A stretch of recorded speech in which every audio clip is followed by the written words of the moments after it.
সুসম্পর্ক চাই, কারণ এটা ভারতেরও দরকার, আমাদেরও দরকার। প্রতিবেশীর মধ্যে সম্পর্ক ভালো না হলে কোনো জাতির পক্ষে এটা মঙ্গলজনক হয় না। দুই দেশেরই স্বার্থ হলো যে অত্যন্ত ঘনিষ্ঠ সম্পর্ক, মধুর সম্পর্ক গড়ে তোলা। শেখ হাসিনাকে বাংলাদেশে প্রত্যার্পণের ব্যাপারে আপনারা কি ধরনের পদক্ষেপ নিচ্ছেন? এটা একটা আইনগত বিষয়, নিশ্চয়ই আমরা তাকে ফেরত চাইবো যেখানেই থাকুক তিনি। যে আমরা চাই, সুসম্পর্ক চাই, কারণ এটা ভারতেরও দরকার, আমাদেরও দরকার। আমরা দুই প্রতিবেশী, প্রতিবেশীর মধ্যে সম্পর্ক ভালো না হলে কোনো জাতির পক্ষে এটা মঙ্গলজনক হয় না। তাদের জন্য মঙ্গলজনক হবে না, আমাদের জন্য মঙ্গলজনক হয় না।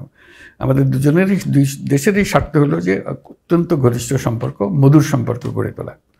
মাঝে মাঝে কতগুলো প্রশ্ন এসে যায় যেখানে সম্পর্কে একটু চিড় ধরে, যেমন সীমান্তে গুলি করলো, বাচ্চা মেয়ে মারা গেল, বাচ্চা ছেলে মারা গেল, এগুলো মনে কষ্ট দেয়।